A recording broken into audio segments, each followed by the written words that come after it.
UDF ആണെങ്കിൽ 24 മണിക്കൂറിനകം ചെവിക്ക് പിടിച്ച് പുറത്താക്കിയാണ് ഇതുപോലെ വർഗീയത പറയുന്നവരെ. ഞാൻ നിങ്ങളോട് പറയുന്നു, UDF ഭൂരിപക്ഷ വർഗീയത പറഞ്ഞാലും ന്യൂനപക്ഷ വർഗീയത പറഞ്ഞാലും സമ്മതിക്കില്ല. ആര് വർഗീയത പറഞ്ഞാലും നമ്മൾ അതിനെ എതിർക്കും. കേരളത്തിൽ ആരും വർഗീയത പറയണ്ട.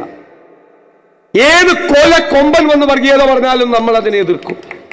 തെരഞ്ഞെടുപ്പ് കാലത്താണ് എല്ലാവരും വെള്ളം ചേർക്കുന്നത്. നമ്മൾ തെരഞ്ഞെടുപ്പിന്റെ പാരമ്യത്തിൽ നിൽക്കുമ്പോഴും ആര് വർഗീയത പറഞ്ഞാലും നമ്മൾ അതിൽ വെള്ളം ചേർക്കില്ല. ഉറച്ച നിലപാടാണ്. നമ്മളൊരു മഹായുദ്ധത്തിന് പുറപ്പെടുകയാണ്. ഈ യുദ്ധത്തിലെ പോരാളികളാണ് നിങ്ങളും ഞാനും എല്ലാവരും. കേരളത്തിലെ ജനങ്ങളുടെ ഹൃദയാഭിലാഷങ്ങൾ പൂർത്തിയാക്കി ഈ ദുർഭരണത്തിന് അന്ത്യം കുറിച്ച് നമുക്കൊരു പുതുയുഗ പിറവിക്ക് തുടക്കമിടണം. അതിനുള്ള സർവസന്നാഹത്തോടു കൂടിയാണ് നമ്മുടെ UDF മുന്നോട്ട് വരുന്നത്. കേരളം ഇവർ തകർത്തു തരിപ്പണമാക്കി. നമ്മുടെ കേരളത്തെ സകല മേഖലകളെയും പൊളിച്ചു.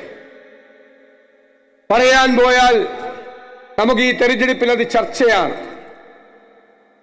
ജനങ്ങളുടെ മനസ്സാക്ഷിയുടെ കോടതിയിൽ നമ്മൾ ഈ ദുർഭരണക്കാരെ വിചാരണ ചെയ്യുക തന്നെ ചെയ്യും. നമുക്കറിയാം, ഒരു നാടിന്റെ ഘടനയിൽ ഏറ്റവും പ്രധാനം എന്താണ്? അതിന്റെ സമ്പദ്ഘടനയാണ്. ആ സമ്പദ്ഘടന നാടിന്റെ നട്ടെല്ലാണ്. ആ നട്ടെല്ല് ഇവർ തകർത്തു. പിന്നെ എങ്ങനെയാണ് ചലിക്കാൻ കഴിയുക ഒരു നാടിന്?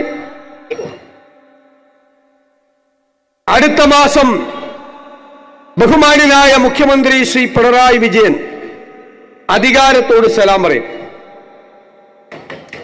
സംശയമൊന്നും വേണ്ട. പക്ഷേ പോകുമ്പോൾ 6 ലക്ഷം കോടി രൂപയുടെ കടബാധ്യത മലയാളിയുടെ തലയിൽ കെട്ടിവെച്ചിട്ടാണ് പോകുന്നത്. പിന്നെ വേറെ 10,000 കോടി രൂപയുടെ ബാധ്യതകൾ. അവർ കേരളത്തെ കടത്തിന്റെ കാണാക്കയങ്ങളിലേക്ക് ചവിട്ടി താഴ്ത്തി. നമ്മളിനി പ്രതിപക്ഷം മാത്രമല്ല, ഗവൺമെന്റിനെ വിമർശിക്കുന്നവർ മാത്രമല്ല, കേരളത്തിലെ ജനങ്ങൾ ആഗ്രഹിക്കുന്നു, എവിടെ ഈ ഗവൺമെന്റ് പരാജയപ്പെട്ടോ അവിടെ നമുക്ക് വിജയിക്കണം. എവിടെയെല്ലാമാണ് ഇവർ തകർത്തെറിഞ്ഞത് കേരളത്തെ, അവിടെ നമുക്ക് കേരളത്തെ പുനർജനിപ്പിക്കണം. വേണ്ടേ?